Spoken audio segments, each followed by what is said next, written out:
आज मुख्यमंत्री डॉक्टर मोहन यादव जी की अध्यक्षता में कैबिनेट की बैठक संपन्न हुई है, जिसमें कई महत्वपूर्ण फैसले लिए हैं जो ऊर्जा के क्षेत्र में, उच्च शिक्षा के क्षेत्र में और अन्य विभागों में कामों को बेहतर बनाने में महत्वपूर्ण भूमिका निभाएगा। ऊर्जा विभाग में जैसा हम सब जानते हैं कि भारत सरकार की RDSS योजना जो डिस्ट्रीब्यूशन के क्षेत्र में सिस्टम को स्ट्रेंथन करने के लिए महत्वाकांक्षी योजना बनाई गई है। उसमें 60% केंद्र का होता है और 40% राज्य का होता है। उसमें जो 18,000 करोड़ रुपए अभी स्वीकृत हुए हैं, उसमें 40% लगभग 6,000 करोड़ जो राज्य शासन से डिस्ट्रीब्यूशन कंपनीज को लोन के रूप में दिए जाने का प्रावधान था। आज मध्य प्रदेश की कैबिनेट ने उसको इक्विटी में बदलने का जो प्रस्ताव था ऊर्जा विभाग का, उसको मंजूर कर दिया है। इससे डिस्ट्रीब्यूशन कंपनीज की फाइनेंशियल कंडीशन इम्प्रूव होगी और सुधार कार्यक्रम लागू करने में ज़्यादा गति आएगी।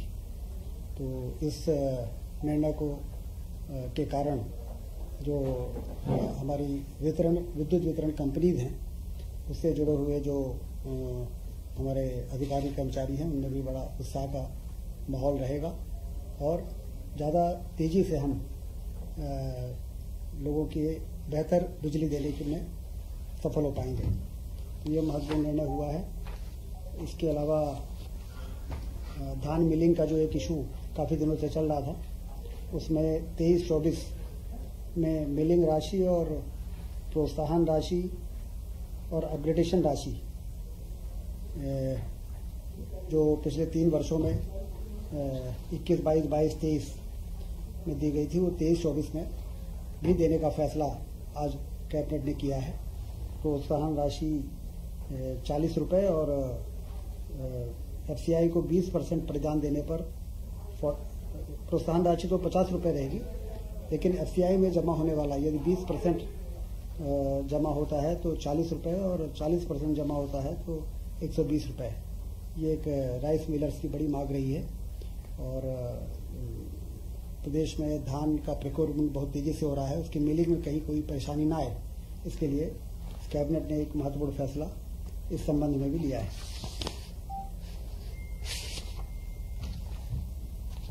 प्रधानमंत्री उच्चतर शिक्षा अभियान PM उषा के संचालन हेतु भी आज कैबिनेट ने स्वीकृति दी है। प्रधानमंत्री उच्चतर शिक्षा अभियान, जैसा कि हम सब जानते हैं कि राष्ट्रीय उच्चतर शिक्षा अभियान 1 और राष्ट्रीय उच्चतर शिक्षा अभियान जिसे रूसा कहते हैं, चरण 2 केंद्र प्रवर्तित योजना के रूप में लागू कर प्रारंभ की गई थी। उक्त रूसा योजना के तहत प्रधानमंत्री उच्चतर शिक्षा अभियान, जिसमें कि 4 महत्वपूर्ण कंपोनेंट होते हैं: बहुसंकायी शिक्षा एवं शोध विश्वविद्यालय, विश्वविद्यालयों के सुदृढ़ीकरण के लिए अनुदान, महाविद्यालयों के सुदृढ़ीकरण हेतु अनुदान, लैंगिक समावेशिता, gender inclusion and equity initiative, ये कंपोनेंट जिसके अंतर्गत PM उषा परियोजना में काम होना है, उससे संबंधित 60 और 40% के जो केंद्र और राज्यांश का अनुपात है, उस अनुपात में मध्य प्रदेश शासन से इसको अनुमोदन प्रदान किया गया है, जिससे इस योजना का क्रियान्वयन ठीक प्रकार से हो सके और नैक और अन्य प्रकार की जो रेटिंग होती है, उसमें हमारे जो सेलेक्टेड संस्थान हैं वो उसको पूरा कर सके।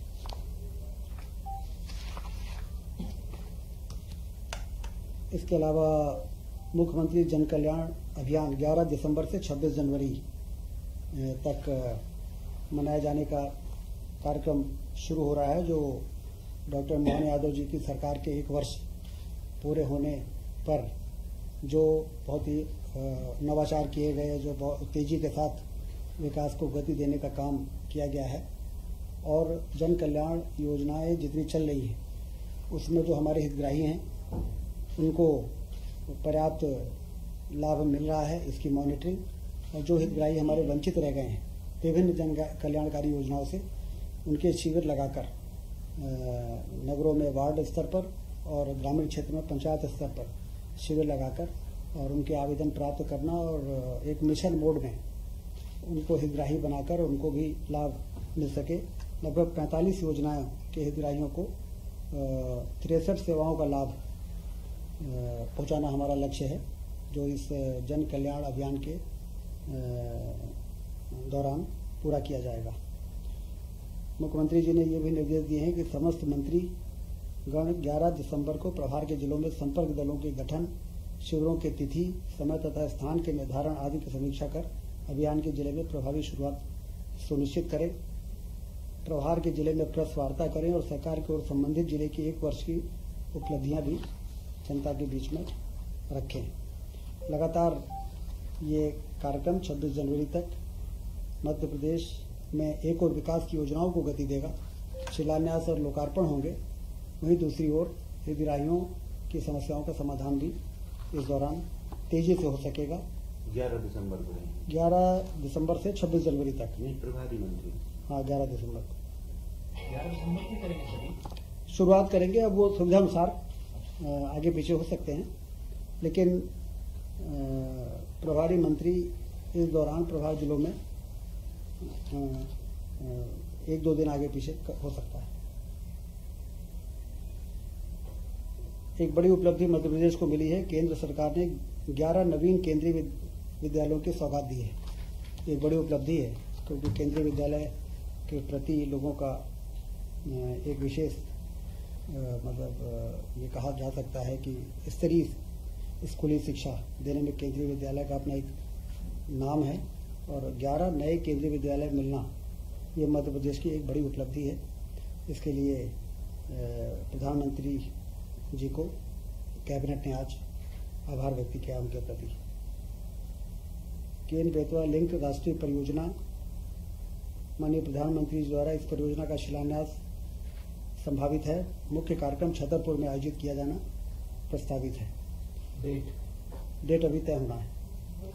परियोजना अंतर्गत मध्य प्रदेश के जिले छतरपुर, पन्ना, टीकमगढ़, निवाड़ी, दमोह, शिवपुरी, दतिया, रायसेन, विदिशा एवं सागर, इन जिलों में शिलान्यास के दिन जिला स्तरीय किसान सम्मेलन आयोजित किए जाएंगे। केन बेतवा लिंक परियोजना का उद्देश्य बुंदेलखंड में कुल 8.11 लाख हेक्टेयर क्षेत्र में वार्षिक सिंचाई तथा उत्तर प्रदेश के 2.5 लाख हेक्टेयर में और 10.62 लाख हेक्टेयर क्षेत्र में वार्षिक सिंचाई सुविधा प्राप्त होगी। परियोजना से मध्य प्रदेश की 41 लाख आबादी एवं उत्तर प्रदेश की 21 लाख आबादी को पेयजल की सुविधा भी प्राप्त होगी।